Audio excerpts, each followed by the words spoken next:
আসসালামু আলাইকুম রহমতুল্লাহ। Hello everyone, নিশ্চয়ই পূর্বের ভিডিওটি দেখেছো। আর পূর্বের ভিডিওটি দেখে থাকলে এই ভিডিওটি তোমার জন্য খুবই গুরুত্বপূর্ণ, কারণ তুমি পূর্বের ভিডিও দেখার কারণেই এই ভিডিওটি বুঝতে পারবা। সো অবশ্যই তুমি যদি দেখে থাকো তাহলে ধন্যবাদ, আর না দেখলে ডিসক্রিপশন বক্সে লিঙ্ক দেওয়া আছে, সেখান থেকে যাও অ্যান্ড পূর্বের ভিডিওগুলো একটু দেখে নাও খুচরা নগদান বই সম্পর্কিত। ওকে, আজকে আমি সমাধান করাবো ঢাকা বোর্ড 2016 সালে এইচএসসি হিসাব বিজ্ঞান প্রথম পত্রের দ্বিতীয় অধ্যায় খুচরা নগদান বই অংশ থেকে যে সৃজনশীল প্রশ্নটি ছিল সেটা হচ্ছে, এই লেনদেনগুলো অলরেডি আমি লিখে ফেলেছি অ্যান্ড তুমি হয়তো দেখতে পাবে না, বুঝতে পারবে না, এতটা ছোট ছোট লেখা। সো এই জন্য তোমাকে ডিসক্রিপশন বক্সের মধ্যে অঙ্কটা দেওয়া আছে, তুমি ওখান থেকে একটু কষ্ট করে অঙ্কটা একটু দেখে নাও, দেন তুমি তাহলে বুঝতে পারবা। তো খুচরা নগদান বই যদি আমি সমাধান করতে চাই তাহলে কিভাবে করব? ক নাম্বার এখানে বলা ছিল যে নগদান বইয়ে আসবে না, অর্থাৎ খুচরা নগদান বইয়ে অন্তর্ভুক্ত হবে না এমন লেনদেনগুলোর পরিমাণ নির্ণয় করো। যেটা পূর্বের ভিডিওতে আমি রাজশাহী বোর্ড 2017 সালে করিয়েছি, ঠিক ওখানকার মতো সেম প্রশ্ন আছে 2016 সাল ঢাকা বোর্ডে। ওকে, তো এখানে কোন লেনদেনগুলো আসবে না, আমি পূর্বের ভিডিওতে অনেকবার বলেছি এই কথাটা, যে সকল লেনদেনের মাধ্যমে প্রতিষ্ঠানে শুধুমাত্র ছোট ছোট খরচগুলো হয়েছে ওগুলো দিয়েই আমরা খুচরা নগদান বই তৈরি করে থাকি। তার মানে কি, বাকিতে কোনো লেনদেন আসবে না, শুধু আসবে নগদে, এবং বিক্রয় সংক্রান্ত আসবে না, শুধুমাত্র ক্রয় সংক্রান্ত। তো দেখো এখানে দেওয়া আছে বিনামূল্যে পণ্য বিতরণ, এটা আসবে না। লেখা আছে কাগজ ক্রয়, রিক্সা ভাড়া, বাকিতে অফিস সরঞ্জাম ক্রয়, এটা আসবে না যেহেতু বাকিতে।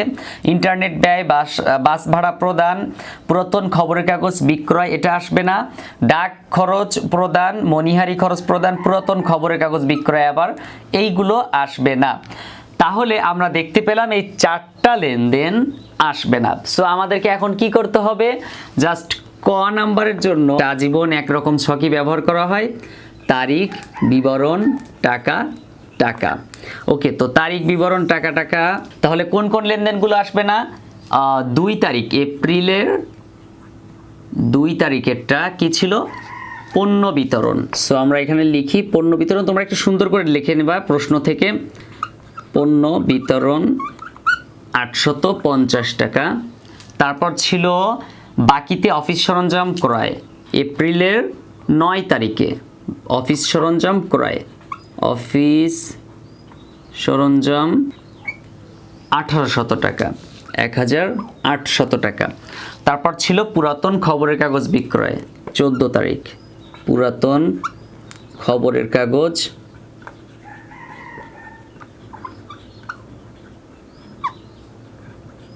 বিক্রয়, পুরাতন খবরের কাগজ বিক্রয় ছিল 90 টাকা। 27 তারিখ ছিল পুরাতন খবরের কাগজ বিক্রয়, পুরাতন খবরের কাগজ বিক্রয় ছিল 350 টাকা, 350 টাকা। তাহলে এই যে চারটা লেনদেন দেখতে পাচ্ছ, এই চারটা লেনদেনের টাকাগুলো আমি জাস্ট লিখে দিলাম, তুমি একটু সুন্দর করে লিখে নিবা, তাহলে তোমার জন্য আরো সহজ হবে। আমরা তাহলে খুচরা নগদান বইতে অন্তর্ভুক্ত হবে না এমন লেনদেনের পরিমাণ পেলাম 2990 টাকা। তাহলে এটা হচ্ছে ক নাম্বার, অ্যান্ড এতটুকু করলেই কিন্তু আমাদের 2টা মার্ক কনফার্ম পেয়ে যাব। তো এবার আমরা খ নাম্বারে যাই। খ নাম্বারে কি বলা আছে? খ নাম্বারে বলা আছে অগ্রপ্রদত্ত নিয়ম অনুসারে বা অগ্রপ্রদত্ত পদ্ধতিতে আমাদেরকে একটা খুচরা নগদান বই হিসাব তৈরি করতে হবে বা খুচরা নগদান বই তৈরি করতে হবে। তো প্রথমেই আমরা একটা ছক তৈরি করে নিই। ছকটা কিভাবে তৈরি করতে হয় আমি কিন্তু পূর্বে তোমাদেরকে শিখিয়েছিলাম, আর দেন ওই ভিডিওগুলো দেখলে আরও সহজেই বুঝতে পারবে। ওকে, তারপর আমরা প্রথমে দিব হচ্ছে প্রাপ্তি, তারপর দিব তারিখ, তারিখটা ছোট করে দিলাম, তারপরে দিব হচ্ছে বিবরণ, দেন মোট খরচ। ওকে, এরপর আমরা এই ঘরের মধ্যে জাস্ট প্রত্যেকটা খরচকে আলাদা শ্রেণী বিভক্ত করব, অর্থাৎ খুচরা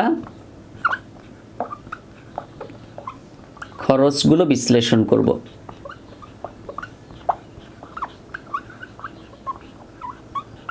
ওকে, প্রথমে হবে প্রাপ্তি, প্রাপ্তি, তারপর হবে তারিখ, তারপর হবে বিবরণ,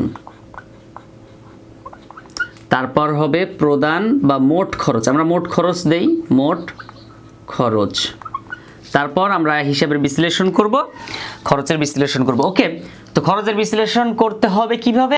এই প্রত্যেকটা খরচ কোনো না কোনো শিরোনামের মধ্যে বসবে। শিরোনামগুলো কি কি? আসলে এখানে একই রকম খরচ অনেকগুলো থাকতে পারে, আর এই প্রত্যেকটা খরচের একটা নির্দিষ্ট নাম আছে। যেমন এই খরচগুলো হচ্ছে অফিসিয়াল নাম আছে। তো আমরা আগে বিনামূল্যে পণ্য বিতরণ, এটা তো আসবে না, আসবে কোনটা? কাগজ ক্রয় 60 টাকা, এটা মণিহারি। সো আমরা একটা ঘর তৈরি করলাম মণিহারির জন্য। তারপর আছে রিক্সা ভাড়া, যাতায়াত খরচ। সো যাতায়াত খরচের জন্য একটা ঘর তৈরি করলাম। তারপর আছে বাকিতে অফিস সরঞ্জাম করে, এটা আসবে না। দেন ইন্টারনেট ব্যয়, এটা হচ্ছে ডাক ও তারের জন্য একটা ঘর তৈরি করলাম, যেহেতু যোগাযোগ ব্যবস্থার জন্য। তারপর আছে বাস ভাড়া, এটাও যাতায়াত খরচ। ডাক ও খরচ প্রদান, এটাও ডাক ও তারের মধ্যে পড়ে। মণিহারি আলাদা ঘর তৈরি করেছি। পিয়নকে বকশিস প্রদান, এটা হচ্ছে বিবিধ খরচ। তাহলে আমরা প্রথমে লিখব হচ্ছে মণিহারি, তারপর লিখব যাতায়াত, তারপর ডাক ও তার, তারপরটা লিখব বিবিধ খরচ। ওকে, এবার প্রত্যেকটা খরচের পরিমাণটা একটু কষ্ট করে লিখে দিতে হবে। 1 নম্বরে আছে খুচরা নগদ উদ্বৃত্ত অর্থাৎ ব্যালেন্স বিডি, এটা হচ্ছে 2015 সালের একটা অঙ্ক, আর এটা এপ্রিলের 1 তারিখে ছিল নগদান হিসাব। যেহেতু নগদ উদ্বৃত্তর জন্য আমরা লিখব ব্যালেন্স বিডি, বিডি। কত টাকা ছিল? আমরা বাম পাশে লিখব 150 টাকা ছিল, 150 টাকা বাম পাশে লিখে দিলাম। তারপর দেখো লেখা আছে প্রধান ক্যাশিয়ার থেকে প্রাপ্ত 650 টাকা, এটা আমরা নগদান হিসাব লিখি। এটা 1 তারিখ নগদান হিসাব 650 টাকা। ব্যাস, আমাদের প্রাপ্তির কাজটা হয়ে গেছে। এখন আমরা জাস্ট প্রদানের কাজটা করব। 5 তারিখ কি লেখা আছে? 5 তারিখে লেখা আছে কাগজ ক্রয়, তো আমরা সরাসরি লিখব কাগজ ক্রয়। কাগজ ক্রয় আছে 60 টাকা, আমরা মোট খরচের ঘরে একবার লিখব, মণিহারির ঘরে একবার লিখব। তারপর লিখব রিক্সা ভাড়া, 8 তারিখ রিক্সা ভাড়া, রিক্সা ভাড়া হবে 40 টাকা। সো আমরা মোট ঘরে একবার লিখব, দেন যাতায়াতের ঘরে লিখব 40 টাকা। তারপর আছে ইন্টারনেট ব্যয় 120 টাকা, 10 তারিখ ইন্টারনেট ব্যয়, ইন্টারনেট ব্যয় 120 টাকা, এন্ড এটা হবে ডাক ও তারের মধ্যে 120 টাকা। তারপর দেখো বাস ভাড়া আবার 12 তারিখ, বাস ভাড়া প্রদান 50 টাকা, মোট ঘরে 50 টাকা, দেন যাতায়াতের ঘরে 50 টাকা। তারপর পুরাতন খবরের কাগজ আসবে না। 18 তারিখে লেখা আছে ডাক খরচ প্রদান, 18 তারিখ ডাক খরচ ডাক ও তারের মধ্যে 30 টাকা, এই যে ডাক ও তারের মধ্যে 30 টাকা।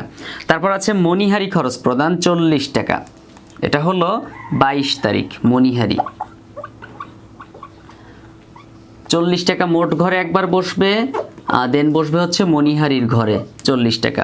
তারপর পুরাতন এটা আসবে না। পিয়নকে বকশিস, এটা হচ্ছে 29 তারিখে, পিয়নকে